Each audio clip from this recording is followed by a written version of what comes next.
So today, this is going to be a really short chapter, you guys. Like your test will be in 2 weeks. So it's really short. There's only a few sections and we're just talking a bit about kinetics. So today is just the basic introduction. We'll get more into it next class period. But what chemical kinetics is the study of reaction mechanisms. And we'll dive into those and rates. So pretty much how these reactions occur and how long they take. And so all a mechanism is just think of it like a pathway that it's a series of steps that leads from your reactants changing into the products.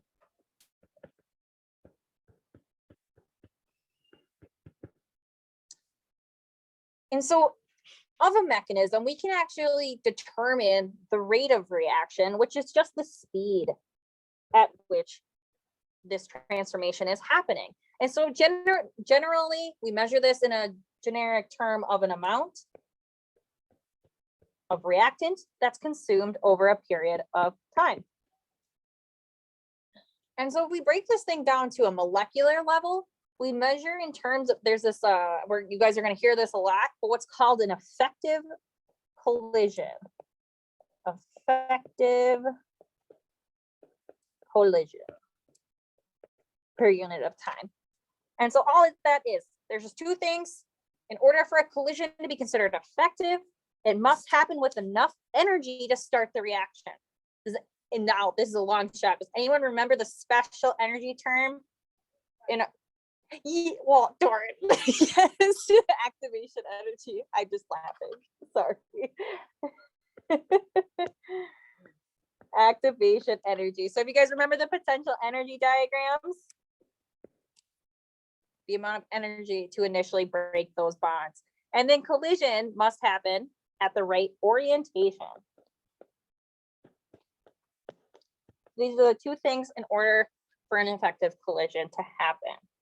So what we're going to do is we're going to break down types of mechanisms, and then we're going to talk about things that can affect the mechanism or the number of collisions. So we're just going to use imaginary 2A plus B goes to A to B. A possible mechanism for this could be step 1. A plus B goes to AB. So this is just representing that one molecule A reacts with one of B, and they form what's called an intermediate. And all intermediate means is that it shows up at some point, but it also disappears before the final product. So AB is not in the final reaction, it's an intermediate. Maybe, okay, after we form AB, one molecule, the remaining molecule of A, then forms with this, or reacts with the intermediate to form A2B. And so similarly to Hess's law, sorry, this is going crazy right now. Okay. Similarly to Hess's law, if you add these two steps together, you'll get your net equation. So you'll notice that the AB from step 1 cancels out with the AB of step 2. We add up the two A's, and so our final would be 2A plus B goes to A2B. So this is just really pointing out that these reactions don't necessarily happen all in one step. Reactions can have all sorts of numbers of steps. And this is an example of one that contains an intermediate. Now for this one, we're just using hydrogen and iodine gas to make hydrogen iodide. And so the first two steps here are just showing, oh, we have to break the bonds of these diatomic molecules. So H2 goes to 2H. So all we're doing is breaking that H2 bond. So the atoms break as they absorb the bonds break as they absorb the energy. This again happens with iodine. And then the last step would be, all right, you have two H's and two I's. These atoms would rather bond with each other than back with themselves. So they rearrange and form HI molecules. When these new bonds are formed, do you remember what happens to energy? Are they absorbing energy when they form, or are they releasing energy when they form the new bonds? they're releasing. So think of when they're not bonded, they have a ton of energy because they don't like being by themselves. And then they bond and then it's, we relax, we release the energy out. It's okay. Net equation here. We have two H's on this side, two H's here, those cancel, 2I. Oops, I canceled the I with the H. Hold on. Sorry, 2H there, 2H there, 2I there, 2I there. We're left with H2 plus I2 goes to 2HI. So yes, our mechanism works. Any questions on just kind of, I'm just showing you guys different options. Now, we have what's called a rate determining step. Pretty much all you need to know is that every step has its own amount of time associated with how long it takes for that step to happen. Some happen really quick, some take a long time. So thinking about this, do you think it's a fast step that determines the overall rate or a slow step that determines the overall rate? It's the slow one, because that's going to tell you what takes the most time. So the slowest step is our rate determining step. It tells the overall speed of the reaction. Okay. So all that's left here is just talking about a couple factors that affect reaction rate by changing the mechanism. We already talked about these briefly, so this should be an overview. We talked about catalysts, which how they work is they change one or more steps in a mechanism to what the activation energy? Lower, exactly. So they lower activation energy, making it happen faster. And so an example of this, if we had ionic compounds before, so for example, if we had like NaCl and AgNO3, let's say we're reacting these in a double replacement reaction. If we dissolve them in water, they dissociate into their ions. You guys don't have to write this down, I'm just showing you.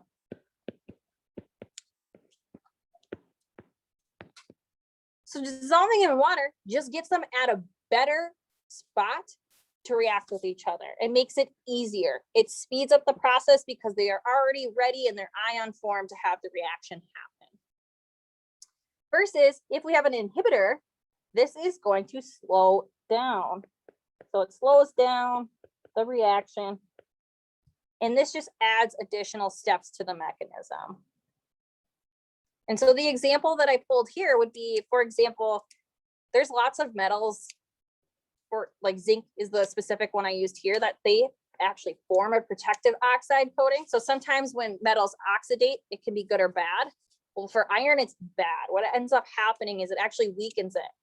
And so iron gets coated with things like zinc, so it doesn't weaken from oxidation. So it's a good application of inhibiting, so that our iron pipes and fences stay longer because they're coated with zinc. So factors that affect the rate by changing the number of collisions. So the first thing here is just, I want you to bring your attention to, it's just the nature of the reactants themselves. Each type of reactant will take a different amount of energy, therefore time. So it just depends. Ionic collisions, so with ionic solids, these occur very fast. These things like to dissociate and get attracted to each other. Versus covalent reactions, they have pretty strong bonds, so they occur very slow. Like there are some covalent reactions that take days. Think about a banana ripening. That's has to do with covalent bonds. It takes quite a bit, depending on the, except they're brown when you want to eat them, and that's just frustrating. But anyway, temperature. You guys should understand how this relates. If we increase the temperature, then we increase the speed of particles. If we increase the speed of particles, the faster they're moving, which means they'll collide with more energy.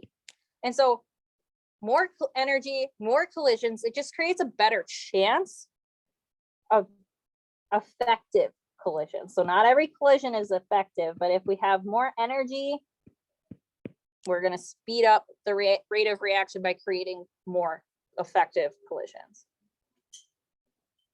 Then we have this idea of concentration. So how much of the reactants are actually in there? And this affects the orientation.